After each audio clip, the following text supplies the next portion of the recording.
I've often wondered why there's not been more of a reaction at board level from some of the things that David Moyes has said about his signings.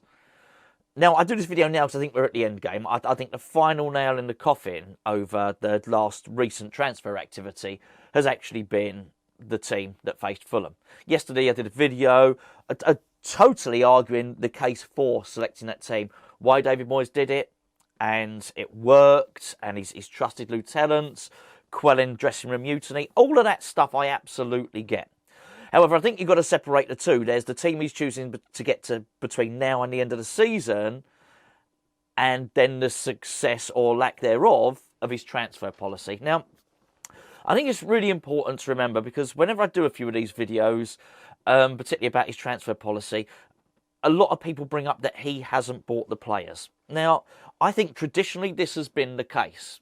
I think there are a lot of players, particularly earlier on in his reign, where he didn't select them. But it very much got to the point where he said he would take no more interference from board level.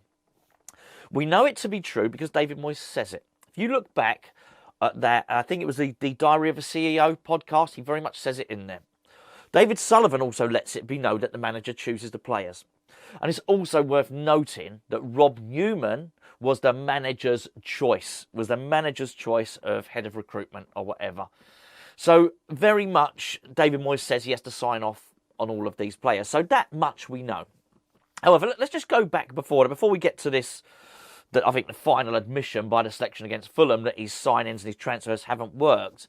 I just want to go back to that other dynamic that I was just discussing. Because if I was a boss and I had handed over responsibility to one of my employees, which is what we're dealing with here, we're dealing with a boss and his employee, and I'd handed over responsibility for purchasing, doesn't even matter, doesn't have to be players, then they get it wrong, there's got to be some sort of culpability. You've got to be able to answer for that.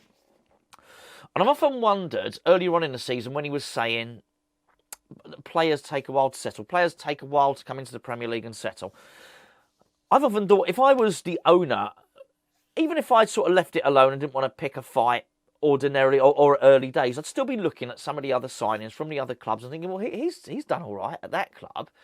It only really seems to be David Moyes that moans about this. And I found it really particularly interesting to hear him mention it after the Newcastle game, particularly when I think the last goal had been... Was it the last goal? Maybe not. Either the fourth or the fifth goal. You lose count, don't you? Had been scored by Isak, who, of course, is a striker that had been purchased by Newcastle from overseas for 70 million, and he'd worked out really, really well for them. He'd basically taken no time to settle. Bruno Guimaraes had come in, if you remember, they signed him from Lyon. Where he came in last season, Eddie Howe didn't put him in initially. So I think Eddie Howe let him settle for about 6 or so games, then he brought him in. Again, so he just hit the ground running.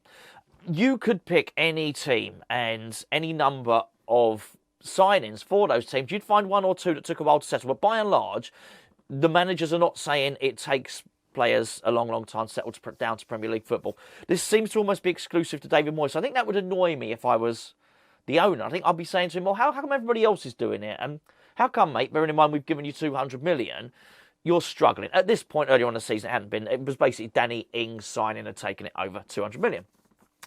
Then I look at the things that David Moyes was saying about Danny Ings. This I would find infuriating as an owner. To hear David Moyes basically saying, I need to figure out how to get the best out of Danny Ings. I would be saying, what? I beg your pardon. These are David Moyes' words. Danny Ings might need some support up front. Firstly, even if we put to one side, how has somebody got to 1,000 games in Premier League football and not known what Danny Ings has to offer? How could you even be remotely interested? You haven't even got to be an expert. Just watch Match of the Day. You will know what type of player Danny Ings is, right? Even if haven't got an encyclopedic knowledge of it. But I do expect a football manager who's paid millions of pounds a year to have an encyclopedic knowledge of not only other Premier League players, but certainly the players they're going to be buying. And I think this is the conversation I'd be having if I was the owner.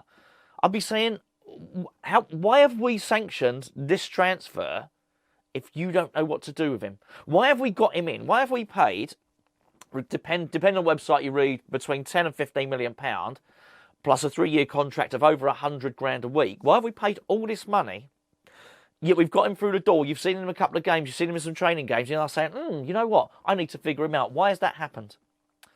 I'll give you an analogy. I love an analogy.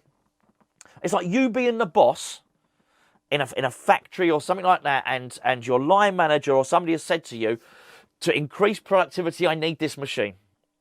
I need this machine, and it costs a lot of money. But if I get this machine, I can make whatever we're doing more efficient. The production line is just more efficient. And then you convince your boss to buy this machine. So the boss sanctions the purchase. You get the machine goes onto the production line, and it doesn't make you any better. And when the boss turns around and says, why that machine not made us any better? It's, you know what? I'm not really sure how it works. I think I need to figure it out. I mean, you'd be out on your ear. You really would. And this is what we're dealing with David Moyes, is that I'm surprised that more of these conversations haven't taken place. I'm surprised when I hear that the continuous backing for David Moyes, that the bosses are not more angry, particularly given the spend. And when you start to look through the individual players, it's just a long list of failure. It's really hard to make the case that any one of the recent signings in the £200 million spree has been an outright success. It really has. And I think by selecting the team he selected against Fulham, he's basically saying, I got it wrong.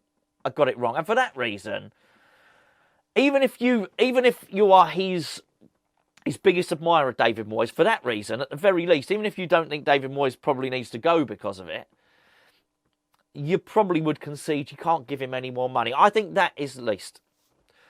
Has he found a way to integrate Lucas Paqueta? You'd argue that he wouldn't. We had this same thing. These are David Moyes' words. He said, I watched Lucas play for Brazil at the World Cup. Maybe he said he played more of as a number 8 in the World Cup. We'll try and do that for him at West Ham. Why did he not realise this before? I really don't get it. This is not an isolated incident. The things he said about Danny Ings, not isolated. He says them with other players. Scamacca's not worked out, and it ain't just because of injury. I am absolutely adamant that had he found a way to fit Scamacca into the team, which he hasn't, Scamacca would have played through the pain barrier. I really do. But let's be fair, ahead of Brighton, he gave him a painkilling injection to play, and he didn't even use him. So I think that probably doesn't help. But I think you'd have a hard task to argue that he purchased the right striker. So I think, again, if I was the owners, I'm thinking, why can't you get a tune out of him? I might allow it. Well, it's obviously very sad what happened with Sebastian Haller. No one could have known that he was going to get cancer. Nobody could have known that. But at the point where David Moyes turned up, he couldn't even get a tune out of him. He went to Ajax, started scoring loads of goals to such an extent he got a move to Borussia Dortmund. Point is, Sebastian Haller's a quality player. Showed it everywhere. The only place he didn't show it, really, was at West Ham. Maxwell Cornet. The thing is, what happens is you can make little individual excuses for all of these players. All of them. But when you start, if it's one excuse and it's one player, you think, oh, okay. It's like I say, once is a shame, twice a coincidence, 3 times you've got a trend, and it's a whole lot more than 3 times. Thilo Kehrer, he doesn't seem to know where to play him. 10 million, yes, okay. Not the most amount of money. When you look at his wages, factor it in, it's a lot of money. Flynn Downs can't get in a team despite, how poorly Souček might play. Flynn Downs can't get in the team. And you start running down all of these players and you look at Nayef Aguerd. And I think possibly the dropping of Nayef Aguerd is as big an indication as you're going to get. Now, I've got to say this. I'd have dropped Aguerd for that game. I absolutely would have dropped Aguerd. And I said it in the preview. When Gio asked me in the preview to the Fulham game, what would be your team? I said I'd drop Aguerd. But I can do that because I haven't spent £35 million on him. But by David Moyes' own admission, he spent 2 years chasing him.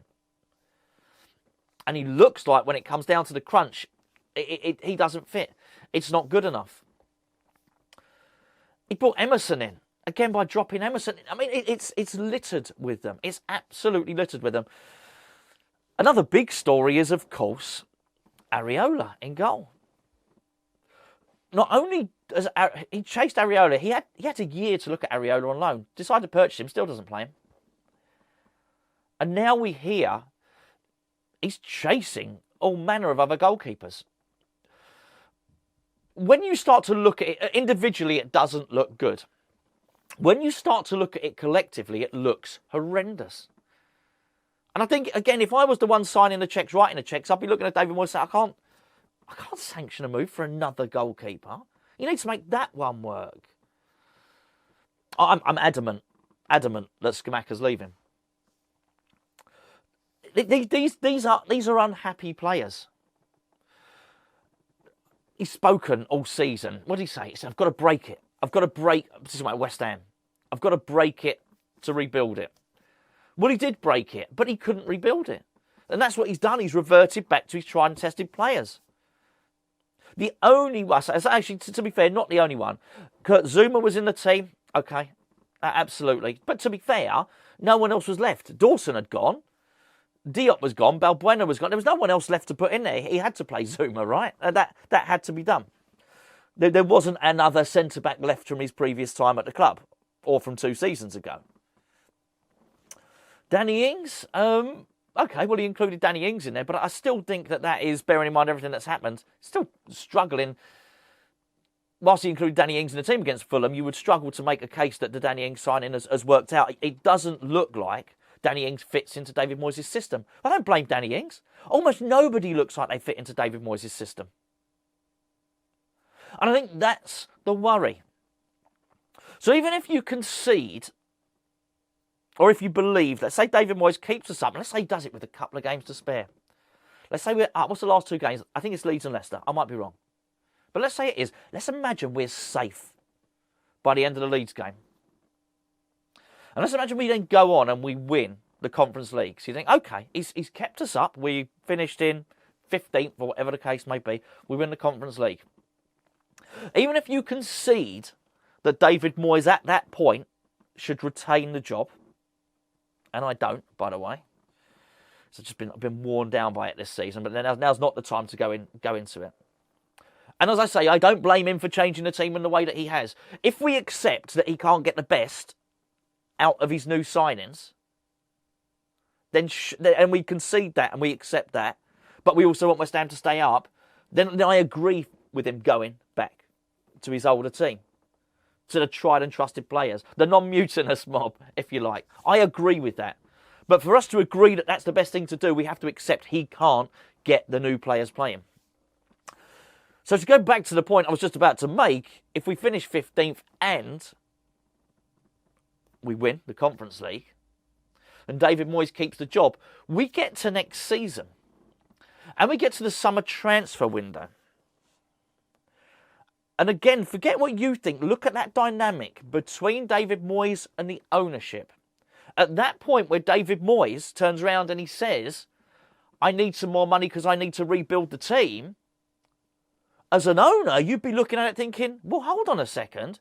You did that last season. We gave you 200 million to rebuild the team and you couldn't do it. When push come to shove, you reverted back to your old players.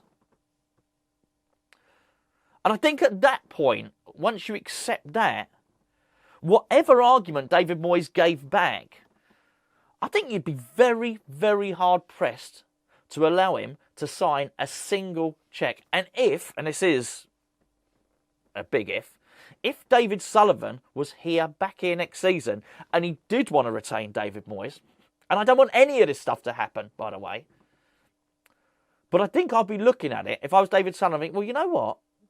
I gave Pellegrini a blank chequebook and it didn't work out. Felipe Anderson, Sebastian Haller, so on and so forth. David Moyes has enjoyed the biggest spend-up that any West Ham manager has ever had. He's had nearly £200 million. And it hasn't worked. I'll be drawing on my own past experience thinking, hold on a second, everyone complains about me buying players.